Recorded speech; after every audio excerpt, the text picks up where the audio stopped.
एक लड़का एक ऐसी जेल से भागा जिसके आस-पास सारी बर्फ है और ऐसी बर्फ है जो कभी भी टूट जाती है और बंदा अंदर गिर के बर्फीले पानी में मारा जाता है। और इन बच्चों की सिक्योरिटी के लिए बहुत बड़ी आर्मी को जो है वो लाया जाता है, लेकिन फिर भी एक लड़का जो है वो इस जेल से भाग जाता है। तो वो कैसे भागा इस जेल से, आज जानेंगे इस वीडियो में। तो कहानी है 1915 की, जब नॉर्वे के कैपिटल ओस्लो के अंदर बेस्टोय आइलैंड के अंदर एक जेल है जिसका नाम है बेस्टोय जेल। वहाँ पे सारे छोटे बच्चों को लाया जाता है जो एडल्ट नहीं हुए हैं, अभी 18 साल के भी नहीं हुए हैं, उन्हें यहाँ पे लाया जाता है किसी न किसी जुर्म की वजह से। यानी ये एक बच्चों की जेल है। और इस जेल के अंदर सन 1915 में दो कैदियों को लाया गया, एक का नाम था इरलिंग और दूसरे का नाम था आइवर। उन दोनों को लाया जाता है और फिर जेल का वार्डन ओलफ नाम के एक कैदी को जो है वो इन दोनों की जिम्मेदारी देता है कि इन दोनों पे नजर रखो, ये बहुत खतरनाक कैदी हैं।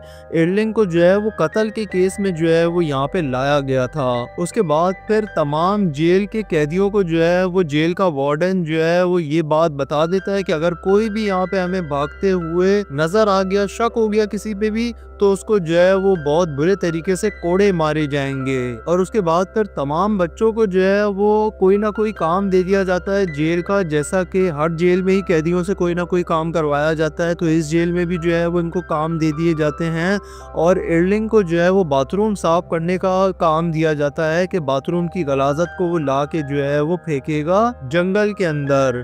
और उसके बाद फिर ओलफ को जो है वो उस पे नज़र रखने के लिए भेजा जाता है। और इरलिंग के इरादे देखकर ओलफ को ये समझ में आ जाता है कि ये जेल से भागने की करेगा, तो इसीलिए ओलफ जो है वो उसको साफ साफ बता देता है कि इस जेल से जो है वो कोई भी आज तक नहीं भाग पाया है। इस जेल से भागने के लिए जो है वो तुम्हें एक ऐसी बर्फ़ को पार करना पड़ेगा जिसमें अगर तुम गिर गए तो तुम बर्फीले पानी में गिर के जो तुम्हारी कुल्फी जम जाएगी और तुम कभी भी भाग नहीं पाओगे, उल्टा मारे जाओगे। उसके बाद फिर इरलिंग उसकी सारी बातों को एक कान से सुनकर दूसरे कान से निकाल देता है और फिर ये पूछता है कि वो जो नहर के पास एक झोपड़ी है, उस झोपड़ी में क्या है। तो ओलफ कहता है कि वहाँ पे जो है एक बोट रखी हुई है। तो इससे इरलिंग के दिमाग में जो है वो आइडिया आ जाता है कि किसी भी तरह इस बोट को जो है वो निकालना है और इसमें बैठ के भागना है। फिर एक दिन इरलिंग जो है ना इस झोपड़ी की तरफ गया ये देखने के लिए क्या इसमें बोट है भी या नहीं।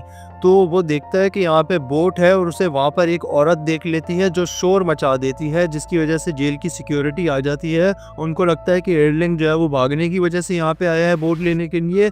तो इरलिंग को जो है वो हाथ पे जोर जोर से डंडे मारे जाते हैं। और उसके बाद फिर इरलिंग जो है ऐसे टाइम पास करने के लिए जो है ना अपनी गर्लफ्रेंड को लिखा हुआ लव लेटर जो है ना वो ओलफ को सुनाता है, जिससे ये दोनों जो है वो काफ़ी अच्छे दोस्त बन जाते हैं, दोनों एक दूसरे के बहुत करीब आ जाते हैं। और उसके बाद फिर जब इरलिंग यहाँ पे वापस आता है तो मार्क नाम का एक लड़का जो है ना उस लेटर को जो है वो सारे जेल के कैदियों को सुना रहा होता है।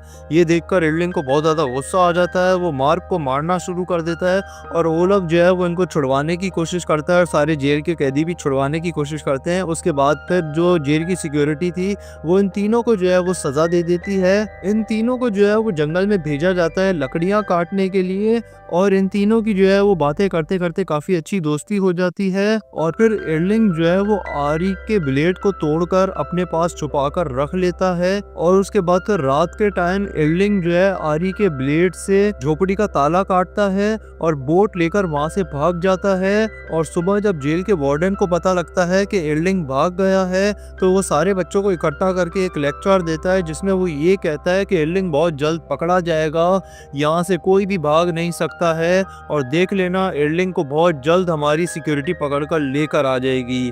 और ऐसा ही होता है, इरलिंग को जो है वो सिक्योरिटी पकड़कर लेकर आ जाती है। और उसके बाद फिर ओलफ, जिसको यहाँ पे इरलिंग की जिम्मेदारी दी गई थी, उसको कहा जाता है कि तुम इरलिंग को कोड़े मारो और फिर ओलफ जो है वो इरलिंग को कोड़े मारता है। लेकिन इस सफर में इरलिंग ये देख लेता है कि भागना इतना आसान नहीं है, उसको भागने का दूसरा तरीका पता लग जाता है और फिर वो दूसरा प्लान बनाता है। और उसके बाद फिर ओलफ को ब्रिटेन के ऊपर बहुत ज़्यादा गुस्सा आ रहा होता है, क्योंकि ब्रिटेन ने जो है वो ओलफ को कहा था कि तुम जो है वो अपने ही साथी को कोड़े मारो। तो इसलिए ओलफ जो है वो ब्रिटेन पे हमला कर देता है उसे मारने के लिए, और फिर उसका साथ देने के लिए मार्क और एडलिंग भी आ जाते हैं और वो सब मिलके मारते हैं यहाँ पे ब्रिटेन को। जेल की सिक्योरिटी जो है वो ब्रिटेन को छुड़वा लेती है और उसके बाद फिर इन तीनों को जो है बहुत ज़्यादा मारने के बाद एक जेल के पिंजरे में बंद कर देती है, और फिर अगले दिन जो है इनको पिंजरे से निकालकर एक सेपरेट जेल में बंद किया जाता है, एक सेपरेट रूम में बंद किया जाता है। और उसके बाद फिर ये तीनों ब्रिटेन के आने का इंतजार कर रहे होते हैं। जैसे ही ब्रिटेन इनको देखने के लिए आता है तो ये ब्रिटेन को पकड़ लेते हैं, उससे चाबी निकलवा लेते हैं। चाबी के जरिए ये लोग बाहर आ जाते हैं और बाहर आके ये लोग ब्रिटेन की खूब पिटाई लगाते हैं। और उसके बाद फिर जेल के बाकी कैदी भी जब देखते हैं तो वो भी जोश में आ जाते हैं और वो भी बाकी की सिक्योरिटी के ऊपर हमला कर देते हैं। सबको बहुत बुरे तरीके से मारा जाता है। और उसके बाद फिर जेल का वार्डन जब देखता है तो जब वो नीचे आता है, जिसका नाम था ब्रेस्टर, तो उसको भी चारों तरफ से घेर लेते हैं, लेकिन एडलिंग जो है वो उसको जाने दे देता है। वो अपनी शिप में बैठ के जो है वो यहाँ से निकल जाता है और फिर ये लोग वहाँ पे आज़ादी की ज़िंदगी गुजार रहे होते हैं। लेकिन उसके बाद फिर बहुत सारी सिक्योरिटी जो है वो इनके लिए आती है। वो सारी आर्मी थी यहाँ पे। एडलिंग, ओलफ और मार्क जो है वो जंगल की तरफ भाग जाते हैं, जबकि बाकी कैदियों को जो है वो दोबारा अरेस्ट कर लेती है आर्मी। लेकिन आर्मी जो है इन तीनों को भी भागते हुए देख लेती है, इसलिए इन तीनों के पीछे भी लग जाती है। तो मार्क जो है वो आर्मी का ध्यान भटकाता है, वो उन्हें अपनी तरफ खींच के लेके जाता है और ओलफ और एडलिंग को जाने देता है। और फिर ये दोनों का जब भागने का टाइम आता है तो उसके बाद फिर ये उस बर्फ़ की तरफ पहुंचते हैं कि जो बर्फ़ बहुत ज़्यादा ख़तरनाक थी, कोई भी जो है वो गिर जाता अगर तो मारा जाता। तो इसीलिए जो है वो ये दोनों रेंग कर जो है उस बर्फ़ को पार कर रहे होते हैं। ओलफ पार कर लेता है, लेकिन एडलिंग की तरफ जो है बर्फ़ टूट जाती है, एडलिंग अंदर गिर जाता है और उसके बाद फिर ओलफ उसको बहुत ज़्यादा निकालने की कोशिश करता है, लेकिन एडलिंग के पैर अंदर ही जम गए थे।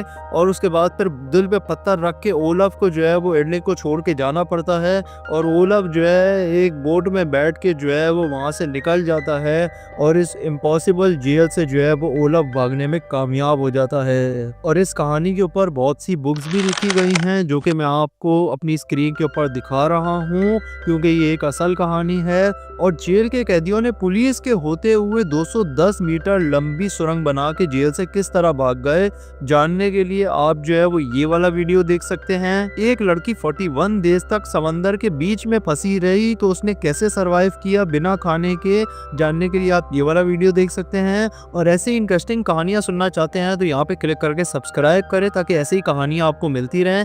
मैं मिलूंगा अपनी अगली वीडियो में, तब तक के लिए गुड बाय।